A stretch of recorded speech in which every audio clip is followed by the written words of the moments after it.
الحمد لله. الحمد لله رب العالمين، والعاقبة للمتقين، والصلاة والسلام على سيد الأنبياء والمرسلين وعلى آله وصحبه أجمعين.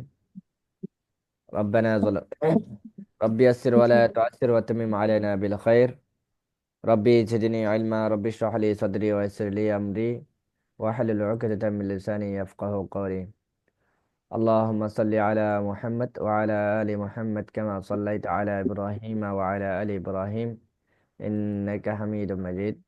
اللهم بارك على محمد وعلى آل محمد كما باركت على إبراهيم وعلى آل إبراهيم إنك حميد مجيد. أما بعد, আমরা আজকে সূরাতুল আনআম নিয়ে আলোচনা করব ইনশাআল্লাহ। তো সূরাতুল আনআম এটা একটা মাক্কি সূরা এবং এটার আয়াত সংখ্যা হচ্ছে 165। তো এই আয়াতের এই সূরার নাম হচ্ছে আল আনআম, চতুষ্পদ জন্তু। আনআম শব্দের অর্থ হচ্ছে চতুষ্পদ জন্তু। তারপর আল হুজ্জা, দলিল। আল হুজ্জাতু, দলিল। এখন আল আনআম কেন বলা হয় থাকে, চতুষ্পদ জন্তু কেন বলা হয় থাকে, কারণটা হচ্ছে আরবদের মধ্যে যে সবচেয়ে প্রিয় এবং খাদ্য এবং পানীয়ের মধ্যে ওই আপনার তাদের খাদ্য এবং পানীয়ের মূল উৎস ছিল চতুষ্পদ জন্তু। এমনকি তারা বিভিন্ন যখন যখন সফর করত, সেই সফরের বাহন হিসেবে আপনার তারা চতুষ্পদ জন্তুকে কি করত, ব্যবহার করত। এবং তাদের মূল জীবিকা উপার্জনের অন্যতম মাধ্যম ছিল পশুপালন। তো আর পশু ছিল তাদের মূল সর্বোত্তম যে সম্পদ যেটা আছে, সেটা হচ্ছে তাদের পশুই। তো যার কারণে এই আরবদের মাঝে একটা পশুর প্রতি আলাদা সম্মান, আলাদা কদর, আলাদা মর্যাদা বিদ্যমান ছিল। তো এমনকি পশু পালন করাও আরবীয়দের কাছে তাদের জীবনধারার একটি অবিচ্ছেদ্য গুরুত্বপূর্ণ অংশ হিসেবে দাঁড়িয়েছিল। যার কারণে আরবরা পশু সম্পদকে ইসলামী শরীয়তের বিধানের ভিতরে রাখাটাকে উচিত মনে করেনি, এবং তারা সেটার কোনো প্রস্তুতি ছিল না। মানে তারা মনে করতো এটা তো শ্রেষ্ঠ সম্পদ, এটা ইসলামী শরীয়তের ভিতরে থাকতে পারে না, এটা বাইরে থাকবে, শরীয়তের বাইরে থাকবে। কারণ তারা যে মনে করতো যে সম্পদ উপার্জন করা এবং সম্পদ খরচ করা, এইগুলোর সাথে ইবাদতের কোনো সম্পর্ক নাই। এটা হচ্ছে আরবদের কিছু ধারণা ছিল আর কি। তো রব্বুল আলামিন তাদের এই ধারণাকে ভেঙে দিয়ে সুস্পষ্ট করে আপনার এই সূরাটার নাম আল আনআম তথা চতুষ্পদ জন্তু রেখে ওই সমস্ত আরবের লোকদেরকে সচেতন করা হয় যে আপনার যে তাদের যে আমলের সঙ্গে যে আমলটা কাজ করতেছে, সেটা সেটা আকীদার কোনো কিনাই কোনো অংশ মিল নেই। এরপর হচ্ছে কি, 2 নম্বর আল হুজ্জাহ, দলিল কেন বলা হয় থাকে। সূরাতুল আনআমকে দলিল কেন বলা হয় থাকে, কারণটা হচ্ছে এই সূরা মধ্যে তাওহীদের বিপুল সংখ্যক দলিল প্রমাণ উপস্থাপন করা হয়েছে। তাওহীদ, আল্লাহর একত্ববাদ। আল্লাহর একত্ববাদ এটার যে কাফেররা, মুশরিকরা, নাস্তিকরা কি করে না, বিশ্বাস করে না। এসব প্রসঙ্গে সূরাতুল আনআমের মধ্যে অসংখ্য অসংখ্য দলিল প্রমাণ উপস্থাপন করা হয়েছে। শুধুমাত্র তাওহীদের প্রমাণ উপস্থিত দলিল করেছেন বিষয়টা এমন না, কাফির এবং মুশরিকদের বেশ কিছু ভ্রান্ত আকীদা রয়েছে। সেই ভ্রান্ত আকীদাগুলো এই সূরা এর মধ্যে খণ্ডন করা হয়েছে। যার কারণে এটাকে বলা হয়, সূরাতুল আনআমকে বলা হয় আল হুজ্জাহ। সূরাতুল আনআমকে কি বলা হয়? আল হুজ্জাহ বলা হয়। দেখেন কি রকম একটা চমৎকার একটা বিষয়। তারপর আসেন আপনার এই সূরার ফজিলত এবং গুরুত্ব। এই সূরার ফজিলত এবং গুরুত্ব, সূরার ফজিলত এবং গুরুত্ব সম্পর্কে আমরা এর আগে একটা সাবউল উওয়ালা, 7টি সূরার যে আয়ত্ত করবে সে হচ্ছে জ্ঞানী লোক, এই হাদিসটা তো আমরা জানি। তার মধ্যে সূরাতুল আনআম অন্যতম একটি সূরা। তো সূরার শুরুর সঙ্গে শেষের কি কি মিল রয়েছে সে বিষয়ে আমরা একটু আসি। সূরাতুল আনআমের শুরুতেই মুশরিকদের যেসব ভ্রান্ত আকীদা রয়েছে সেই ভ্রান্ত আকীদাগুলো খণ্ডন করা হয়েছে। তারা কি, তাদের ভ্রান্ত আকীদা কি কি ছিল? মহান আল্লাহ তাআলার সমকক্ষ সাব্যস্ত করা, গায়ের আল্লাহ ব্যতীত অন্য কারো ইবাদত বন্দেগী করা। তো এই যে তাদের যে যে ভ্রান্ত আকীদা যেটা ছিল সেটা রব্বুল আলামিন খণ্ডন করে দিয়েছেন শুরুতে। অথচ রব্বুল আলামিন আসমান জমিন, আহ আলো আধার, রিজিক সব কিছুই আমাদের বিশ্বজগতে সৃষ্টিকর্তা হচ্ছে আল্লাহ তাআলা। কিন্তু তারা সেটা যে যে আল্লাহ তাআলা আমাদেরকে সৃষ্টি করেছেন সেই আল্লাহর ইবাদত বন্দি না করে, এবং তার সাথে কোনো সমকক্ষতা করা যাবে না। তিনি একক এবং অদ্বিতীয়। সে রব্বুল আলমিনের সাথে মুশরিকরা কি করত? যে আল্লাহকে সমকক্ষ সাব্যস্ত করত। তাদের এই ভ্রান্ত আকীদাকে আল্লাহ রব্বুল আলমিন সূরাতুল আনআমের শুরুতে কি করে দিয়েছেন? খণ্ডন করে দিয়েছেন। দ্বিতীয় নম্বর, সূরার শেষেও কিন্তু মুশরিকদেরকে খণ্ডন করে দিয়েছেন। আল্লাহ তাআলা যেখানে বিশ্বজগতের একমাত্র সৃষ্টিকর্তা স্রষ্টা, সেখানে কিভাবে আল্লাহ ব্যতীত অন্য কাউকে মাবুদ হিসেবে বা বিধানদাতা হিসেবে বা রিজিক দাতা হিসেবে বা সৃষ্টিকর্তা হিসেবে সাব্যস্ত করা যায়? আল্লাহ রাব্বুল আলামিন তার প্রিয় নবী সাল্লাল্লাহু আলাইহি ওয়াসাল্লামকে বললেন, কুল, হে নবী আপনি বলুন, আগায়রাল্লাহি আবগী রাব্বা ওয়া হুয়া রাব্বু কুল্লি শাইইন, যে হে নবী আপনি বলুন, আমি আল্লাহ ছাড়া অন্য কোন রব কেন চাইব? আবগী রব্বা, আমি চাইব, রব হিসেবে চাইব। ওয়া হুয়া রাব্বু কুল্লি শাইইন, অথচ তিনি হলেন সবকিছুরই রব। তিনি সবকিছুরই রব।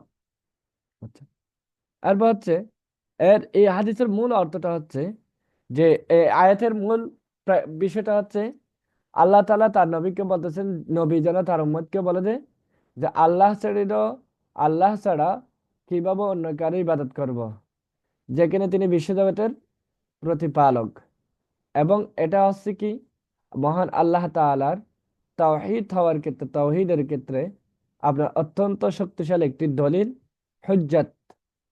আর এই আয়াত থেকে যেটা বলা যায়, একমাত্র আল্লাহ ছাড়া কোনো মাবুদ নাই। তিনি আমাদের সৃষ্টিকর্তা, তিনি আমাদের রিজিকদাতা, তিনি আমাদের বিধানদাতা, এবং আমাদের এই ইবাদত বান্দাগির সব হকদার হচ্ছে একমাত্র আল্লাহ তাআলা। এই সূরার মূল কেন্দ্রীয় বিষয়বস্তুটা কি? মূল কেন্দ্রীয় বিষয়বস্তুটা হচ্ছে তাওহীদের প্রতি ঈমান আনা এবং আকীদা এবং আমলকে শিরক মুক্ত করা। আমরা কোরআনের মধ্যে জানি আল্লাহ তাআলা বলেন, ইন্না শিরকা লাযুলমুন আযীম, ইন্না শিরকা লাযুলমুন আযীম, যে আপনার হচ্ছে শিরক হচ্ছে সবচেয়ে বড় গুনাহ। আর আল্লাহ রাব্বুল আলামিন কাল কিয়ামতের ময়দানে তার বান্দাকে সবকিছু ক্ষমা করে দিল। হ্যাঁ, ভুল ত্রুটি গেল সব ক্ষমা করে দিল, কিন্তু যারা মুশরিক, যারা আল্লাহর সাথে অন্য কাউকে শিরিক শিরিক করে, সাব্যস্ত করে, আল্লাহ রাব্বুল আলামিন কাল কিয়ামতের ময়দানে তাদেরকে কিন্তু কখনোই ক্ষমা করে দিবেন না। কখনোই কি করবেন না? ক্ষমা করবেন না। সুতরাং আমাদেরকে তাওহীদের প্রতি শুধু ঈমান আনলে হবে না, আমাদের আকীদা, আমাদের আমলের মধ্যে শিরিক আছে কিনা, যদি শিরিক থাকে তার সেক্ষেত্রে শিরিকটাকে কি করতে হবে? হ্যাঁ, বিদ্রোহিতা করতে হবে, শিরিকটাকে অ্যাভয়েড করতে হবে, এবং সেখান থেকে বেরিয়ে আসতে হবে, আল্লাহর কাছে বেশি বেশি করে তওবা করতে হবে। আর বাসি এই সূরার মূল আলোচ্য বিষয়টা আছে, এই সূরার মধ্যে তিন ধরনের মানুষের কথা আল্লাহ রাব্বুল আলামিন ইঙ্গিত দিয়েছেন। এক হলো নাস্তিক, বস্তুবাদী এবং আল্লাহর অস্তিত্ব অস্বীকারী। দুই হলো মূর্তি পূজারী, যারা যারা মূর্তি পূজা করে। তিন হলো যারা আল্লাহ তাআলাকে অন্তরে বিশ্বাস করে কিন্তু আমল এবং কর্মকাণ্ডে এই বিশ্বাসটা তারা বাস্তবায়ন করে না। অন্তরে বিশ্বাস করে কিন্তু আমল এবং কাজকর্মে সেই বিশ্বাসটাকে প্রকৃতপক্ষে কি করে না? বাস্তবায়ন করে না। এবং আকীদা, মূলত আকীদা আমল নিয়ে তো তাওহীদ, আকীদা এবং আমল ছাড়া তো তাওহীদ হতে পারে না। যেমন আমরা সূরাতুল ফাতিহার মধ্যে বলতেছি ইয়্যাকা না'বুদু ওয়া ইয়্যাকা নাস্তাঈন, আল্লাহ আম- আমরা তোমারই ইবাদত করি এবং তোমারই কাছে সাহায্য চাই। তো এখন আমরা প্রতি নামাজে আল্লাহ রাব্বুল আলামিনের কাছে সাহায্য ঠিকই চাচ্ছি, কিন্তু নামাজ শেষ করে আমরা যাচ্ছি কোথায়? মাজারে গিয়ে যাচ্ছি, যে বাবা আমাকে একটা ছেলে দাও, বাবা আমাকে অমুক দাও, নাউজুবিল্লাহি মিন জালিক। আবার কথা কথা বলি, আমি অমুক বাবার দরবারে গিয়েছি, আমার ছেলে হয়েছে, আমি অসুস্থ ছিলাম, আমি ভালো হয়ে গেছি, অমুক অমুক বাবার দরবারে গিয়ে পানি নিয়েছিলাম, সেই পানিগুলো আমি খেয়ে ভালো হয়ে গেছি, নাউজুবিল্লাহি মিন জালিক। তাহলে দেখেন, তাহলে আমি বলতেছি আমি আল্লাহর কাছে সাহায্য চাই, আবার এখানে আমি মাজারে গিয়ে বা বাবার কাছে গিয়ে বলতেছে আমি অমুক অমুক করেছি সমুক করেছি। তাহলে কাজে কর্মে কি মিল পাওয়া যাচ্ছে? তো এগুলো কিন্তু কখনোই করা যাবে না। মান্নত করা শিরিক। তো মান্নত একমাত্র কার জন্য হতে হবে? আল্লাহর জন্য।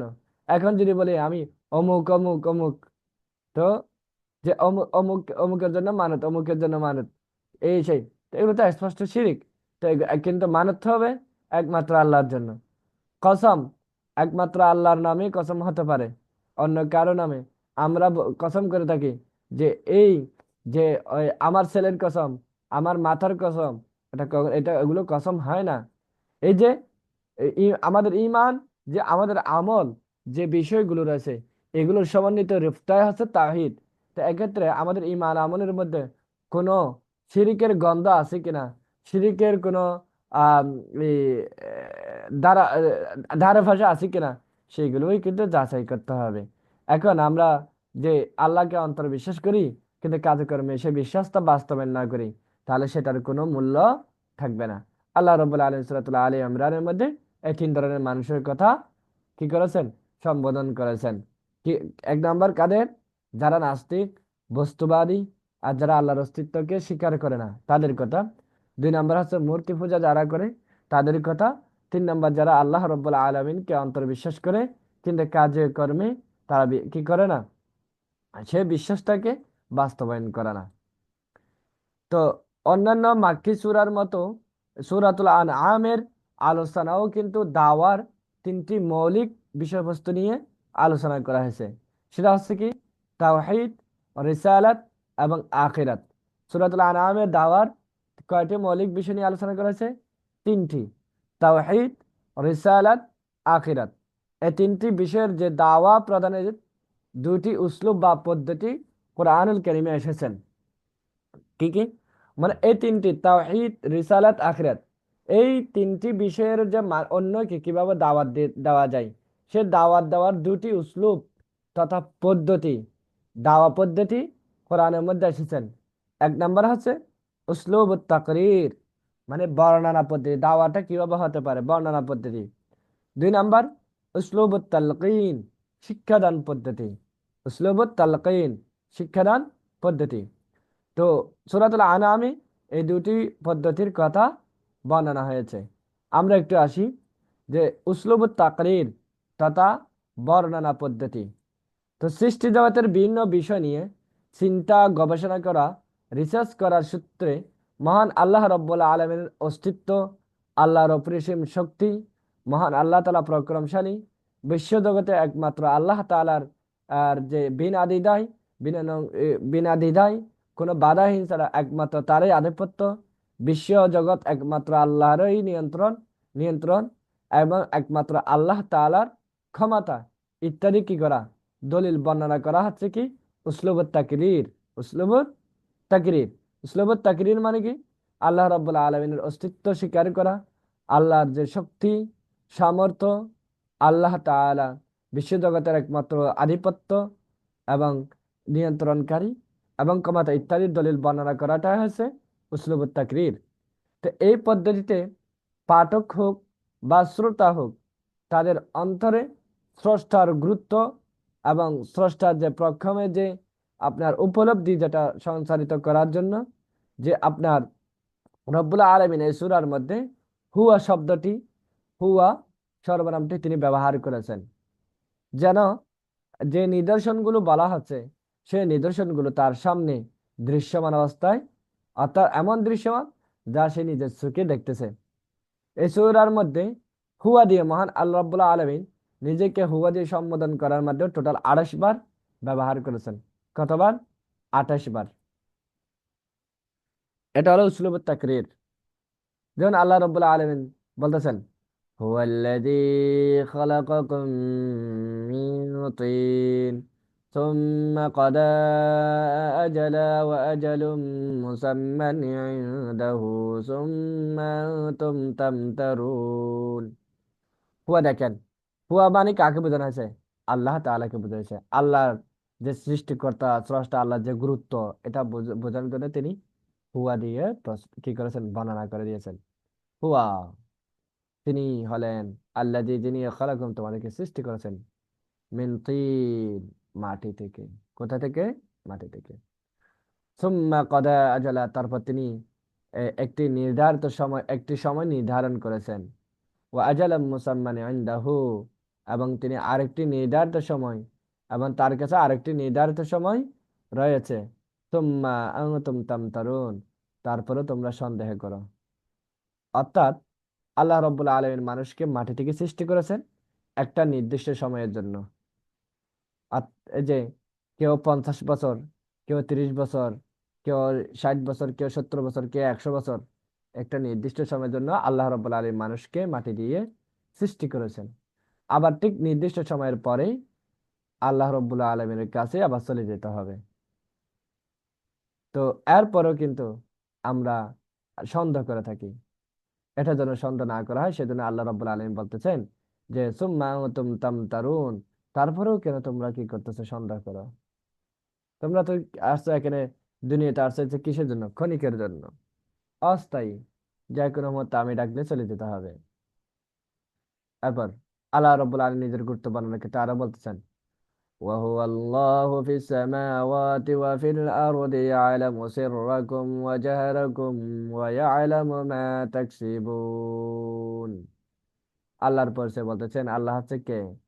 যিনি আসমান এবং জমিনেই রয়েছে, তিনি হচ্ছে কি? আল্লাহ। ইয়ালামু সিররাকুম, আর তিনি হলেন আল্লাহ যিনি তোমাদের গোপন বিষয়গুলো সম্পর্কে জানেন। ওয়াজাহারাকুম, আর তিনি তোমাদের যে প্রকাশ্য যে বিষয়গুলো রয়েছে সেগুলো তিনি জানেন। শুধু গোপন বিষয়গুলো জানেন বিষয়টা এমন না, তিনি তোমাদের প্রকাশ্য যেসব বিষয়গুলো রয়েছে সেগুলো তিনি জানেন। ওয়া'আলামু মা তাকসিবুন, আর তোমরা যা কিছু অর্জন করো সেই সম্পর্কেও তিনি জানেন। কে? আল্লাহ তাআলা। আল্লাহর গুরুত্ব বোঝানোর জন্য কেন হুয়া দিয়ে ব্যবহার করেছেন। এরপর এগুলো হচ্ছে উসলুবুত তাকরীর।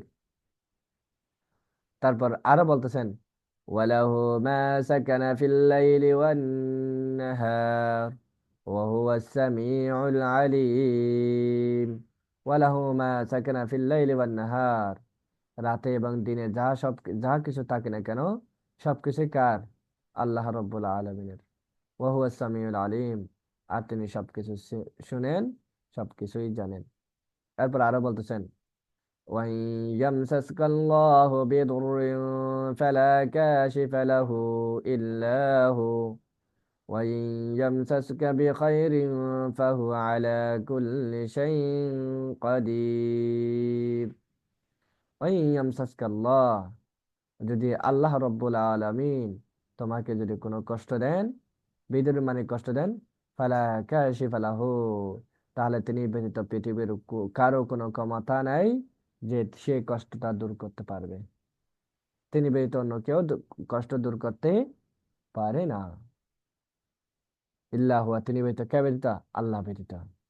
ওয়াইন ইয়ামসাসকা বিখাইরিন ফাহুয়া আলা কুল্লি শাইইন কাদির, আর তিনি যদি তোমার যদি কল্যাণ যদি করতে চান, খায়ের করতে চান, এহসান করতে চান, দয়া করতে চান, ভালো করতে চান, তাহলে পৃথিবীর কেউ সেটাও ঠেকাতে পারবে না। প্রতিবন্ধকতা সৃষ্টি করার ক্ষমতা কারো নেই। ওয়াহু আলা কুল্লি শাইইন কাদির, ফাহু আলা কুল্লি শাইইন কাদির। আর আল্লাহ রাব্বুল আলামিন হচ্ছে সবকিছুই করতে সক্ষম, তিনি হচ্ছে সর্বশক্তিমান, সর্বশক্তিমান। এরপর আসি অনুরূপভাবে আরো অনেকগুলো আয়াত আছে, যে আয়াতে আল্লাহ রব্বুল আলামিন হুয়া দিয়ে বর্ণনা করে দিয়েছেন নিজের গুরুত্ব, মহত্ব, এগুলো সব তা কি বুঝিয়ে দেওয়ার জন্য। এরপর দাওয়া পদ্ধতির আরেকটা, ওই দুটার মধ্যে একটা উসলুবুত তাকরির আমরা পড়লাম, এখন উসলুবুত তালকিন। উসলুবুত তালকিন নিয়ে আসি। এই পদ্ধতিতে আল্লাহ তাআলা রসুল সাল্লাল্লাহু আলাইহি সাল্লামকে দলিল উপস্থাপনের ধরন শিখিয়ে দিয়েছেন। অর্থাৎ দলিলটা কি রকম হবে সেই ব্যাপারে শিখিয়ে দিয়েছেন, যাতে রাসূল সাল্লাল্লাহু আলাইহি ওয়াসাল্লাম সেই দলিলগুলো নিখুঁতভাবে তার প্রতিপক্ষের মুখে ছুড়ে দিতে পারেন। কাব দেখেন, আল্লাহ রাসূল সাল্লাল্লাহু আলাইহি ওয়াসাল্লামকে মক্কার কাফেররা বিভিন্ন সময় বিভিন্ন জায়গায় বিভিন্ন সময় প্রশ্ন করত, কিন্তু আল্লাহ রাসূল সাল্লাল্লাহু আলাইহি ওয়াসাল্লাম তার সাথে সাথে জবাব দিতে পারতেন। কারণ আল্লাহ তাআলা আল্লাহ রাসূল সাল্লাল্লাহু আলাইহি ওয়াসাল্লামকে সেগুলো আগে থেকে প্রস্তুত করে দিয়েছেন। আর যেহেতু এই দলিলগুলো স্বয়ং আল্লাহ রব্বুল আলমিনের কাছ থেকে এসেছে, তো সেক্ষেত্রে পৃথিবীর কোনো প্রতিপক্ষ কারো যে শক্তি সামর্থ্য নেই যে এগুলো কন্ট্রোল করতে পারবে। এমনকি এই দলিলগুলো এড়িয়ে যাওয়ার কারো কোনো ধরনের কোনো রকমের সুযোগও নাই। আর এই উসলুবুত তালকিন পদ্ধতিতে রব্বুল আলামিন সূরাতুল আলে সূরাতুল আনআমের মধ্যে কুল, বলুন শব্দ দিয়ে ব্যবহার করেছেন। অর্থাৎ আল্লাহ তাআলা যে তার নবীকে কি দিয়েছেন, শিক্ষা দিয়েছেন, এবং সে নবী দাওয়াত দিচ্ছেন, দাওয়াত দিচ্ছেন আল্লাহ যেগুলো শিখেছেন সেইগুলি। তো এই সূরাতুল আনআমের মধ্যে কুল দিয়ে এই ধরনের শিক্ষাদান পদ্ধতি টোটাল আপনার হচ্ছে 42 বার এসেছেন। কতবার? 42 বার। যেমন আমরা কয়েকটা পড়ি। قل سيروا في الأرض ثم انظروا كيف كان عاقبة المكذبين।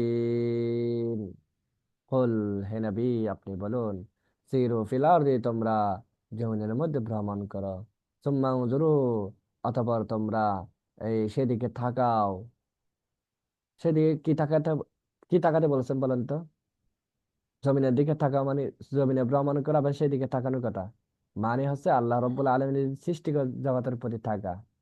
এই যে জমিনের উপর দিকে থাকা মানে এই যে আমরা যে 20 তলা 30 তলা বিল্ডিং এই জমিনের মধ্যে কিভাবে সম্ভব অল্প জায়গার মধ্যে, এগুলো দেখার মাধ্যমে চিন্তা চেতনা গবেষণা করা।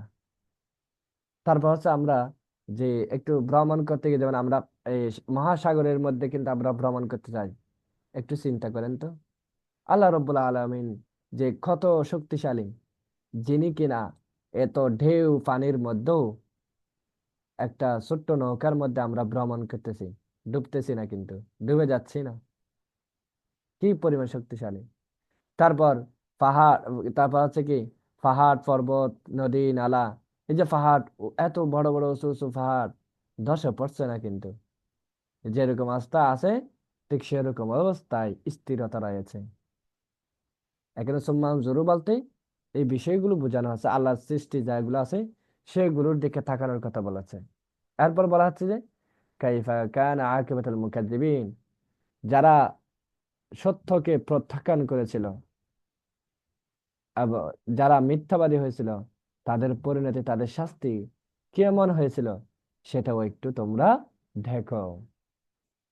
এরপর বলতেছেন قل لمن ما في السماوات والأرض قل لله كتب على نفسه الرحمة ليجمعنكم إلى يوم القيامة لا ريب فيه الذين خسروا أنفسهم فهم لا يؤمنون।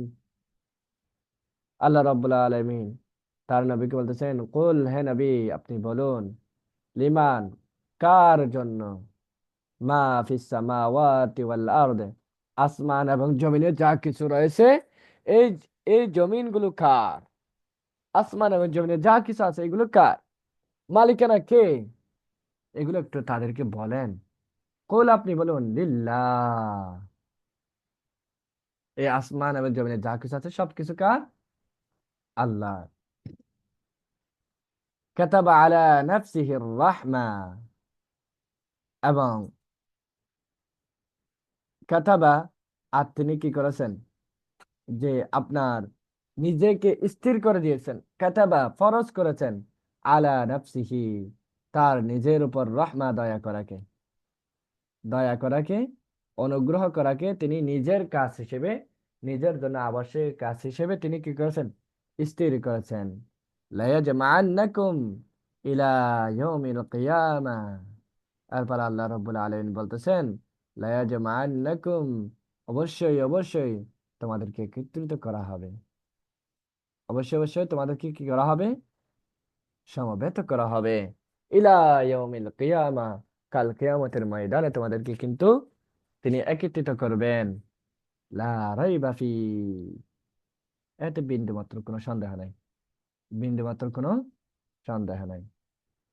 আল্লাযীনা খাসিরু, আর যারা ক্ষতিগ্রস্তদের মধ্যে রয়েছে, ফাহুম লা ইউমিনুন, তারা ঈমান আনবে না। আর যারা নিজেরা নিজেদের ক্ষতি করেছে, তারা কিন্তু কি আনবে না, ঈমান আনবে না। রব্বুল আলামিন দেখেন, আল্লাহ রাসূল সাল্লাল্লাহু আলাইহি ওয়াসাল্লামের মাধ্যমে এই বান্দা, তার বান্দাদেরকে মেসেজ দিয়ে দিচ্ছেন। এটা হচ্ছে উসলুবুত তালকিন, শিক্ষাদান পদ্ধতি।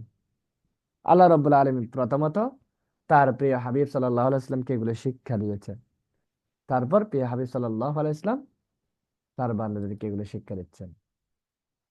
এরপর আরো বলতেছেন, قل غير الله اتخذ وليا فاطر السماوات والأرض وهو يطعم ولا يطعم قل إني أمرت أن أكون أول من أسلم ولا تكونن من المشركين। قل আপনি বলুন, আগাইর আল্লাহ, আল্লাহ ছাড়া ব্যতীত অন্য কাউকে কি আত্তাখিযু, আমি গ্রহণ করব, ওয়ালিয়ান, অভিভাবক হিসেবে, ফাতিরিস সামাওয়াতি ওয়াল আরদি, আসমান এবং জমিনের স্রষ্টা হিসেবে আল্লাহ ব্যতীত অন্য কাউকে আমি কি অভিভাবক হিসেবে গ্রহণ করব?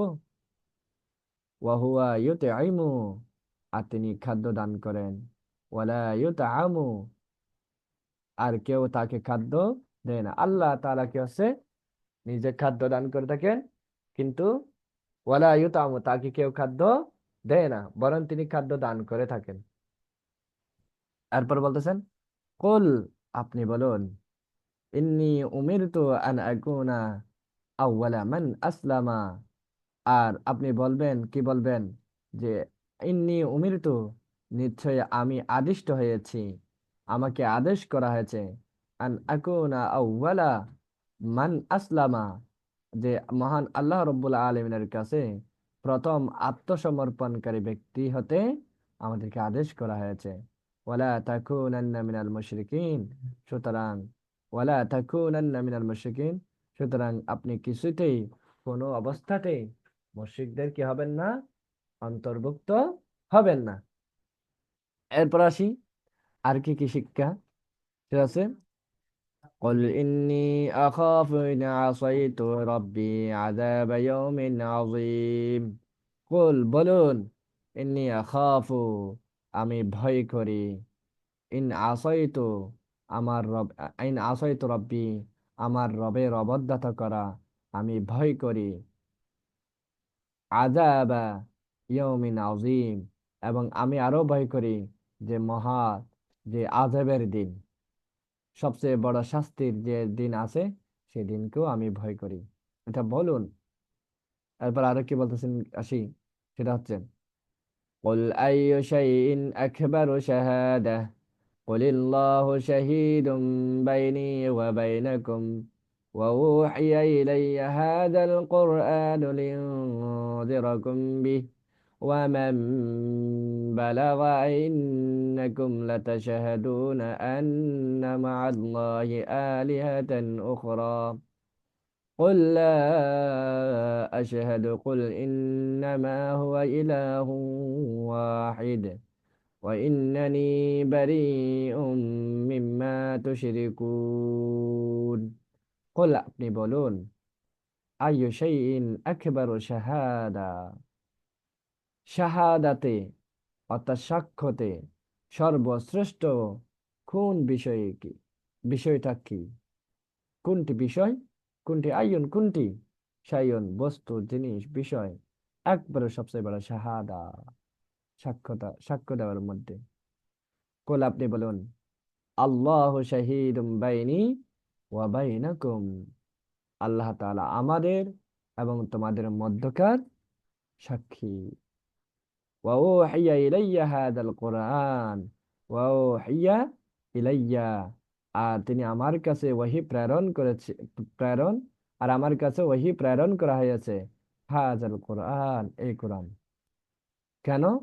লিউযিরাকুম বিহি, যাতে এই কোরআন দ্বারা আমি তোমাদেরকে সতর্ক করতে পারি, সতর্ক করি।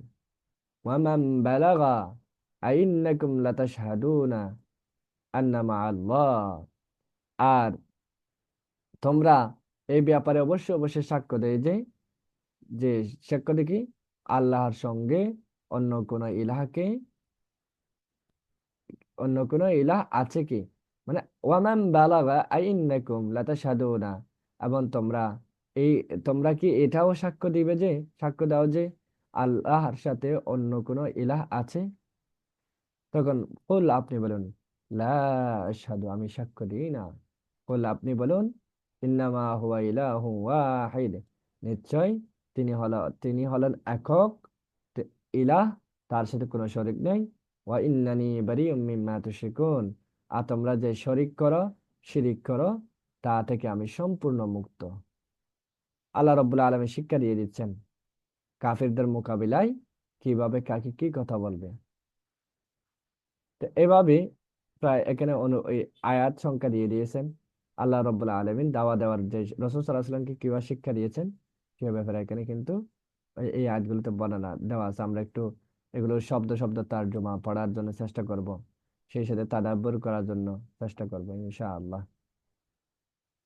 এরপর আসি আবুল আম্বিয়া, নবীদের পিতা সাইয়েদনা হযরত ইব্রাহিম আলাইহিস সালাতু ওয়াস সালাম এবং তার উম্মতের মধ্যে একটি ঐতিহাসিক ঘটনা উপস্থাপন করার মাধ্যমে সূরাটি, এই সূরাতুল আনআম, মুশরিকদের সঙ্গে বিতর্কের একটি চমৎকার নমুনা হিসেবে আল্লাহ রাব্বুল আলামিন পেশ করেছেন সূরা আনআমের ৭৪ থেকে ৮৩ নম্বর আয়াত পর্যন্ত। এরপর আছে এই সূরায় পার্থক্য নিরূপণকারী একটি আয়াতও রয়েছে, যে আয়াতের মধ্যে আমাদেরকে বলা দেখে যে সৃষ্টি জগতে রব্বুল আলামিনের যে নিদর্শনগুলো আমাদের কাছে দৃশ্যমান রয়েছে, কিন্তু যখন, কারো অন্তরটা, যাদের কারো কলবটা যখন অন্ধ হয়ে যায়, তখন এই দৃশ্যমান বস্তুগুলো সে কখনো দেখতে পায় না। যার কারণে সে এই তার অন্তর এসব নিদর্শনগুলোকে কি কি কি করে, অস্বীকার করে থাকে। এই আয়াত হলো ১০৪ নম্বর আয়াত। এরপর আল্লাহ রাব্বুল আলামিন আরো বলতেছেন ১৫১, ৫২, ৫৩ নম্বর আয়াতে, যেটা বলা হচ্ছেন সূরার শেষের দিকে এমন ১০টি উপদেশ এবং নির্দেশনা এসেছে যেগুলো সম্মিলিতভাবে মানব জাতিকে এমন একটি মানহাজ, এমন একটি কর্মপদ্ধতি পেশ করে, কেউ যদি এই মানহাজকে আঁকড়ে ধরে, শক্ত করে ধরে, সে অবশ্যই অবশ্যই সাফল্য লাভ করবে। আয়াত কি কি? ১৫১ থেকে ১৫২, ৫৩, তিনটি আয়াত। এরপর হচ্ছে সূরার উপসংহারে আমাদের যে বলা হচ্ছে রব্বুল আলামিন এর কাছে মানুষের মর্যাদা কেমন, তিনি কোন মহান লক্ষ্য উদ্দেশ্য নিয়ে মানব জাতিকে সৃষ্টি করেছেন, এবং এই সৃষ্টির পেছনে তার মূল হিকমত কি।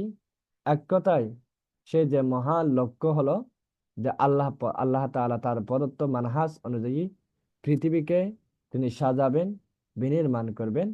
আল্লাহর যে শাশ্বত পয়গাম আল কোরআনকে তিনি, এই আল কোরআন যেন যে আমাদেরকে ডেকে বলছে যে তোমরা একমাত্র আল্লাহ রব্বুল আলমিনের যে ইবাদত করো, আল্লাহ ছাড়া কারো ওই ইবাদত করিও না, আল্লাহ ছাড়া কারো কাছে মাথা নত করিও না। আর আল্লাহ একমাত্র বিধান দাতা, রিজিক দাতা। আর আল্লাহ তাআলা যে, এটাও বলা হয়েছে যে কোরআনের মধ্যে, আল্লাহ তাআলা শুধুমাত্র মানব জাতিকে তার পৃথিবীর যে কর্তৃত্ব এবং নেতৃত্ব দান করবেন। তিনি যাকে ইচ্ছা তাকে নেতৃত্ব দান করবেন। তিনি যাকে ইচ্ছা তাকে সম্মানিত করবেন। তিনি যাকে ইচ্ছা তাকে লাঞ্ছিত করবেন। এটার হকদার অধিকার সব আল্লাহর হাতেই রয়েছে। এবং আল্লাহ রব্বুল আলমিনের যে তার যে বিধান রয়েছে, সেই বিধান বাস্তবায়নের জন্য তিনি পৃথিবীতে প্রতিনিধি বানাবেন, এমন কথা সূরা আনআমের 165 নম্বর আয়াতে মেসেজ এসেছে। এরপর আনুষঙ্গিক বিষয় হচ্ছে রাতে ঘুম দিনে কাজ। এটা হলো প্রাকৃতিক নিয়ম। তো এটি হলো মানুষের জন্য দিক নির্দেশনা। রাতকে আল্লাহ রব্বুল আলমিন ঘুমের জন্য নির্ধারিত করেছেন, দিনকে কাজের জন্য, রিজিক সন্ধান করার জন্য আল্লাহ রব্বুল আলমিন কি করেছেন, যে এ, বানিয়েছেন। এটা হলো প্রাকৃতিক নিয়ম। আর এটা হলো মানুষের জন্য সঠিক দিনের নির্দেশনা, এগুলো পালন করতে হবে। মানহাজ শব্দের অর্থ হচ্ছে কর্ম পদ্ধতি। এরপর হচ্ছে যে ব্যক্তি বিশুদ্ধ এবং পূর্ণাঙ্গ তাওহীদ, যে ব্যক্তি বিশুদ্ধ এবং পূর্ণাঙ্গ তাওহীদ জীবনে বাস্তবায়ন করবে, আল্লাহ তাআলা তাকে দুনিয়া আখিরাত উভয় জাহানে তাকে নিরাপত্তা দান করবেন। কি করবেন? নিরাপত্তা দিবেন।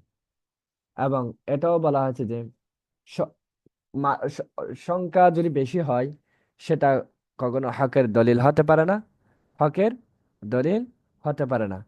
বিপুল সংখ্যক মানুষ কোনো আকীদা যদি গ্রহণ করলে কিংবা কোনো একটা কাজে লিপ্ত হয়ে গেলে, সেটা কখনো সঠিক হয়ে যায় না।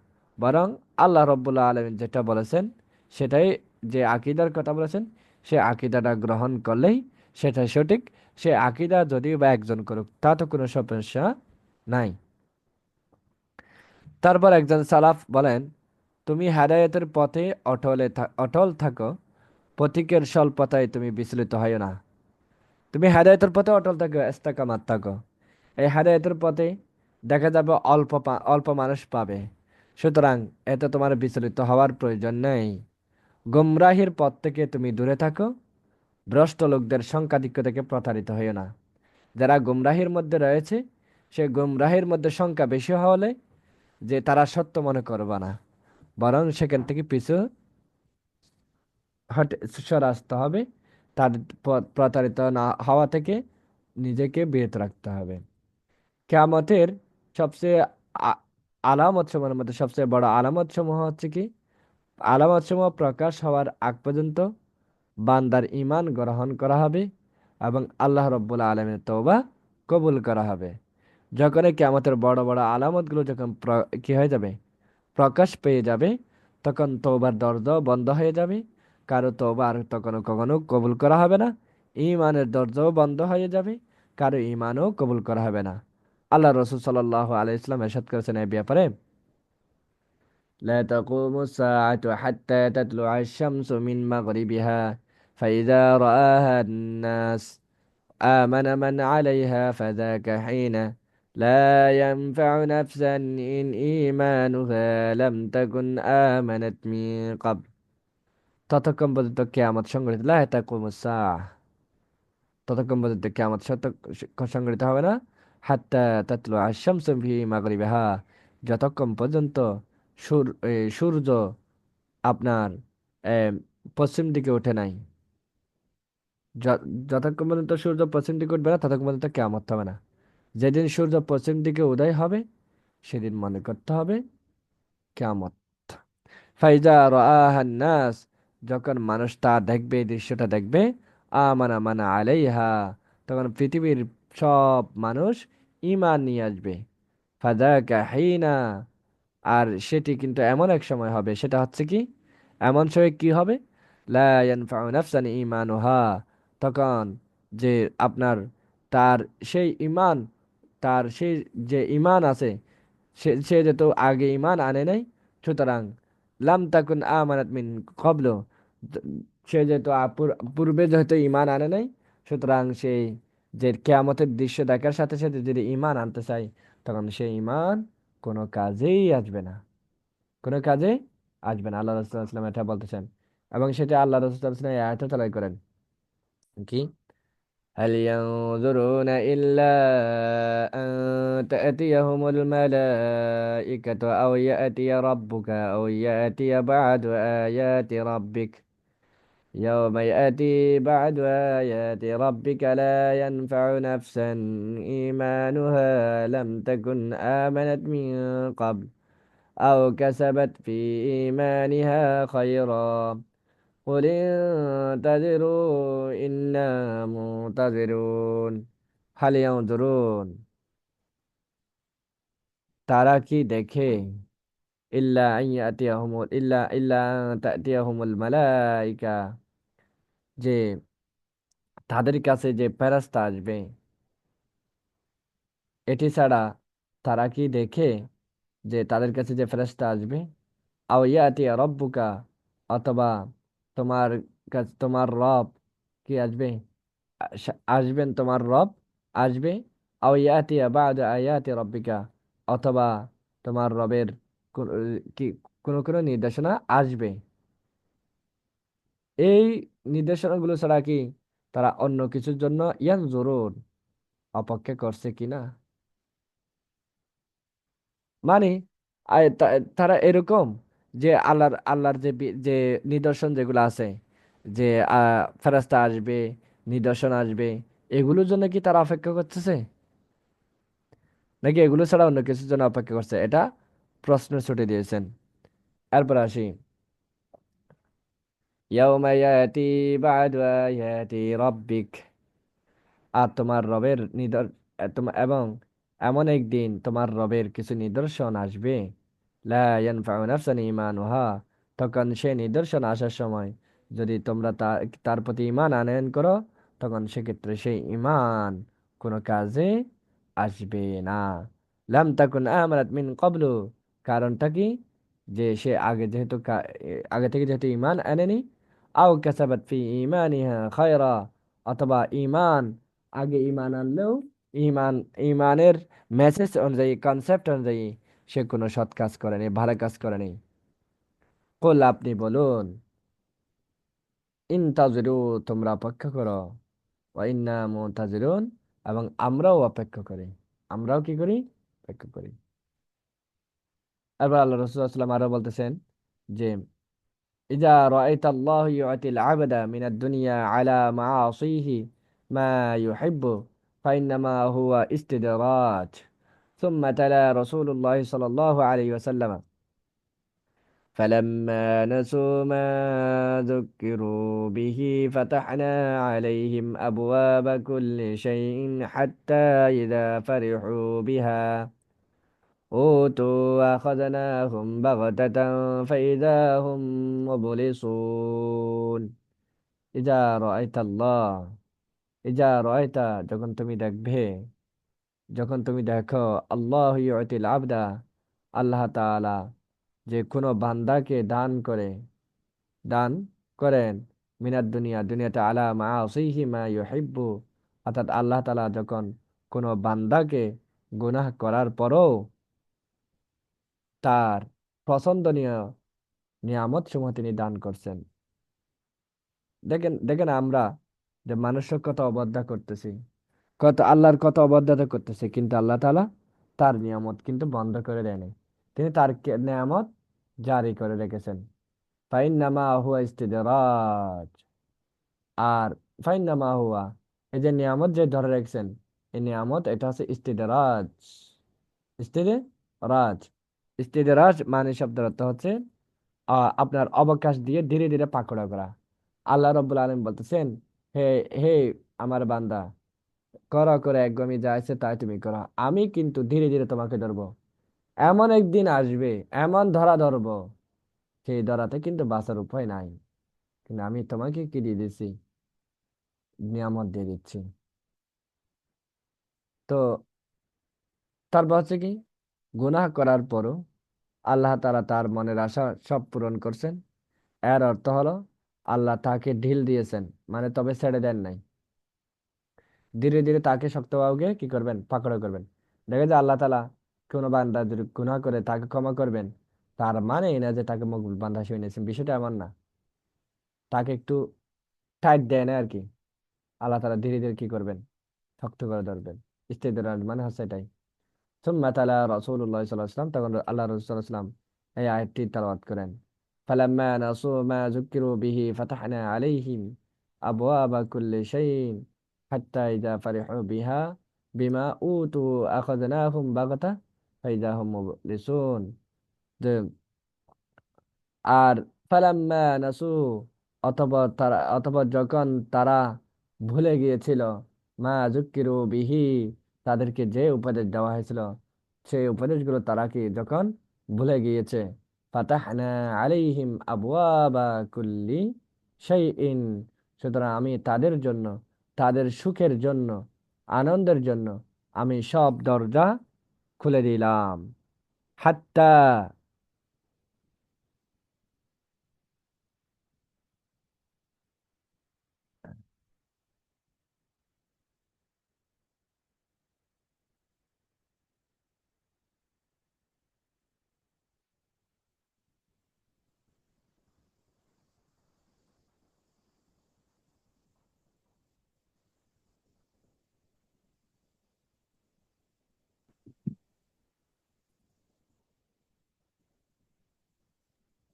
কোনো কথা শোনা যাচ্ছে না, সবাই কি শুনতে পাচ্ছেন?